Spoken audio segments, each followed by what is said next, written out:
Hey guys, welcome back to Bible Fun with the Dunns. Today we're studying chapter 20 and 21. Of 1 Samuel. Yeah, of 1 Samuel.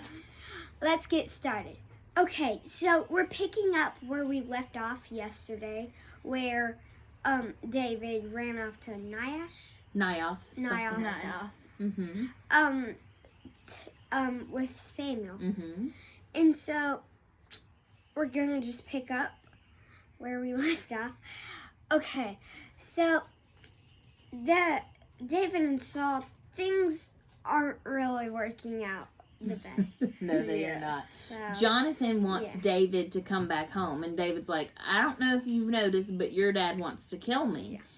Yeah. And David said, and Jonathan's like, oh no, if he wanted to kill you, I would know about this. And David said, no, your dad knows we're best friends, and so he would keep that from you. And so they come up with a plan of how they can figure out if it's safe for David to come back or if David should keep running. And what's that plan? It's to where they meet up with their father at their little spot. Well, where they eat dinner. Yeah, or they eat dinner. Jonathan comes, and so does Saul. And Jonathan says David couldn't be here. He is making a sacrifice in Bethlehem, was it? Yes. That was going to be their excuse. In his hometown. Yeah, in his hometown. And so they say if he gets mad, well, don't come back. That's not good. If he doesn't get mad, well, come on back. That's right. But they figure out a way to tell that he's not mad or he is mad. So Jonathan will shoot some arrows, and if it goes on the far side, then don't come back. But if it goes like curvish, then it's safe. Then it's safe. So they go out to David goes out to dinner with his Jonathan. What? That's Jonathan, so many names. Jonathan goes out to dinner with his dad, and he says all the stuff. And okay. Jonathan has dinner with his daddy, and the first night, Saul doesn't say anything. He knows David's not there, but he doesn't say anything. But the second night, he has to say, where is David? And Jonathan tells him, he had to make a sacrifice. In Bethlehem. That's right. And then what happens to Saul? And then Saul gets furious. Like, he goes crazy. And what does he do? He throws his own spear at his son. Like, why does he always have a spear with him? What's the deal with Someone needs to take the spear away. So he tries to kill his own son. He's that angry. And so Jonathan knows, oh, this is bad. And so Jonathan runs off where David is hiding in the field. Way over there. Okay, and then he tells his helper what?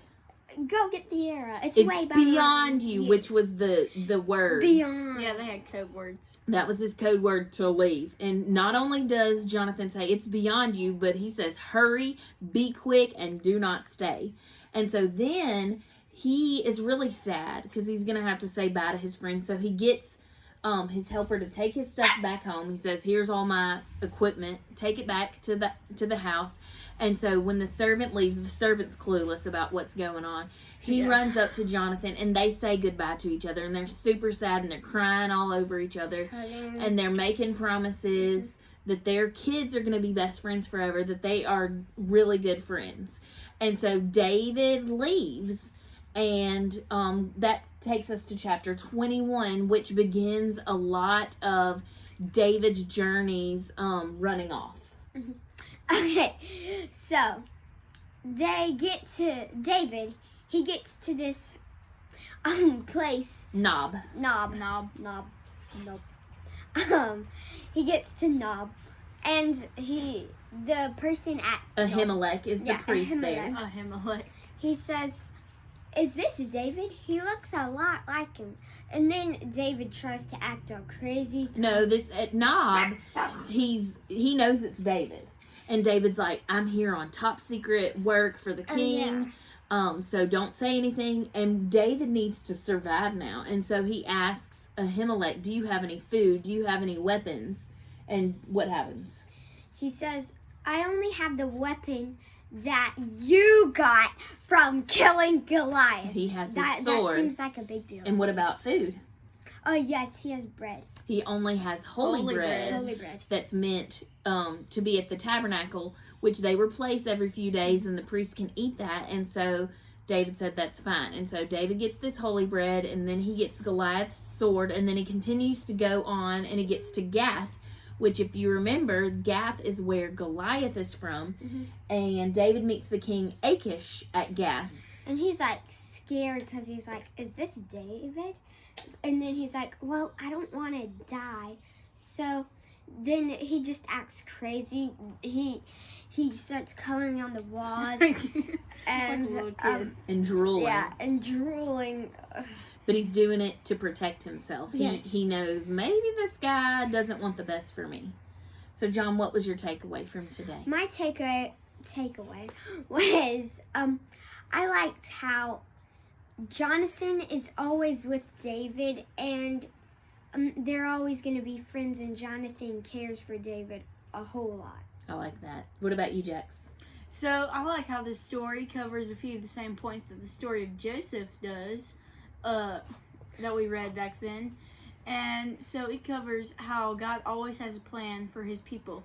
Like with Joseph, he was always the highest and the most favored person wherever he was, even in jail. And then David, even when he was on the run, God was still with him. And so God provided Goliath's sword for him, and he also provided that holy bread, which, let me just say, if it's holy bread, it probably tastes really good. Extra yummy. Mm-hmm. I like that. Y'all covered my takeaway too in both of yours. So today my takeaway is how important it is for us to have really good friends. When God created us, he created us to want relationship and to need relationship with other people and with him. He wants first for us to have a relationship with him, and then next to have relationship with others. This is his intentional or his on purpose design of how we're to tell others about Jesus. This is how he wants us to spread the gospel. So the friendship between Jonathan and David shows us how important and how helpful it is for us to have good friends who love the Lord with us.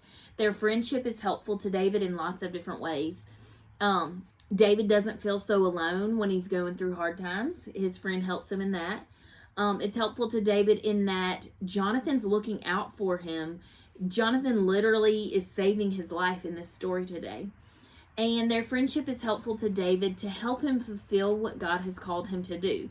So, just like Jack said, David's journey may look crazy at this moment, but we know that God has a plan for him. And even though he's on the run and he has no idea where his next meal is coming from or how to protect himself, we know that God is going to take care of him and that he is still on God's plan. God has anointed him to be king, and we're going to see that happen as we continue reading through 1 Samuel.